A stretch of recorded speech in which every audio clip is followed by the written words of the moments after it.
అన్న ఈ 2 రోజులు కిందకు వచ్చేసేయండి, బంధువుల ఇంట్లో ఎక్కడన్నా ఉండండి. అదే అమ్మా ఇప్పుడు చూస్తుంది కూడా, అప్పుడు పగలు కూడా కొంచెం కిందే ఉండండి అంటున్నా. 2 రోజులు వర్షాలు తగ్గిపోయిన తర్వాత మళ్ళీ మీ ఇంటికి మీరు పోదురు. ఖాళీ చేసేయండి త్వరగా. ఏదో ఇంట్లో మీరు తెలిసిన వాళ్ళ ఇంట్లో ఏదో ఒక ఇంట్లో ఒక 2 రోజులు తాగా, లేకపోతే నాతో వచ్చేసరికి నేను రిహాబిలిటేషన్ సెంటర్ తీసుకెళ్తాను.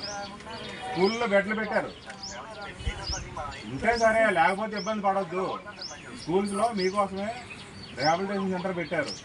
అక్కడ బెడ్లు ఉంటాయి, భోజనం 3 పూట్ల భోజనం పెడతారు. నేను అంటుంది అదే, మీ వాళ్ళు ఉంటే సరే, లేకపోతే నాతో పాటు వచ్చేసేయండి, నేను తీసుకెళ్తాను.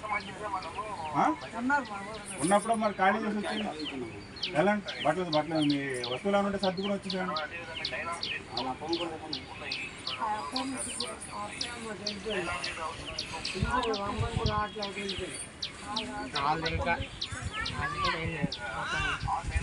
సరే వెళ్ళండి, మీరే సర్దుకుని వచ్చేసాను కిందకు వచ్చి. ఇప్పుడు చాలాసార్లు వర్షాలు వస్తాయి పెద్దమ్మ, ఇటు చూడు. వర్షం వచ్చిన ప్రతిసారి మీరు రావట్లేదు కదా, ఈసారి చాలా ఎక్కువగా వస్తుంది.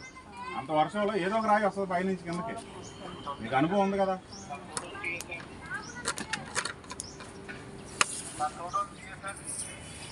రావద్దు.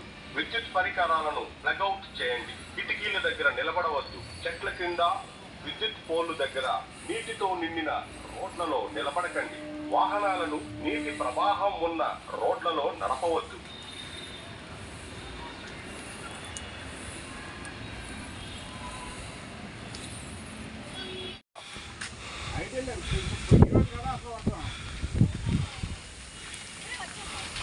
ఈరోజే జరిగిన తర్వాత అందరూ బాధపడాలండి. ఇప్పుడు ఒక 2 రోజులు అయ్యి కింద పట్టుకోవచ్చు కదా. ఎక్కడున్నారు మీ బంధువులు? ఎక్కడున్నారు? కింద ఉన్నారు కదా, మరి కిందకి వెళ్ళిపోవచ్చు కదా. అది అయ్యే ఒక సంఖ్య పట్టుకుని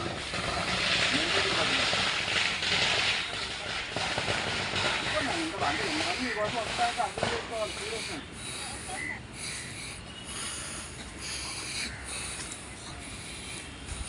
దీంట్లో ఎవరున్నారు చూడు, వీళ్ళ మీద ఎవరున్నారు? లోపల ఉన్నారు ఎవరన్నా?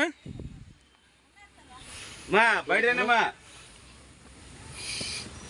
మా ఇంట్లో ఎవరున్నారు?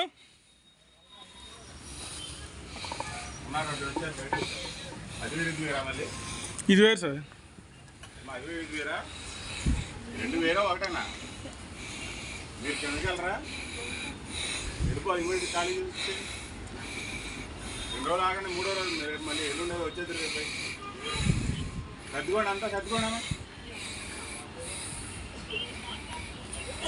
ఇప్పుడు ఎంతమంది ఆఫీసర్లు, మున్సిపాలిటీ వాళ్ళు వస్తున్నారు, పోలీసులు వస్తున్నారు, ఎంతమంది వస్తున్నారు మీకు అర్థం కావట్లేదు. ఉన్న వస్తువులను లోపలికి తీసుకురండి.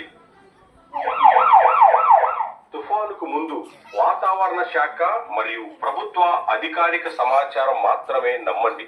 మీ ఇంటి పరిసరాల్లో ఉన్న సురక్షిత ప్రదేశాన్ని ముందుగానే గుర్తించండి. టార్చ్ లైట్, బ్యాటరీలు, తాగునీరు, పొడి ఆహారం, అవసరమైన మందులు మరియు ప్రథమ చికిత్సా కిట్టు సిద్ధంగా ఉంచుకోండి. కిటికీలు, తలుపులు బిగించి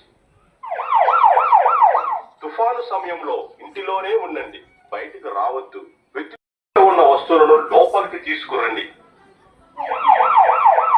తుఫానుకు ముందు వాతావరణ శాఖ మరియు ప్రభుత్వ అధికారిక సమాచారం మాత్రమే నమ్మండి.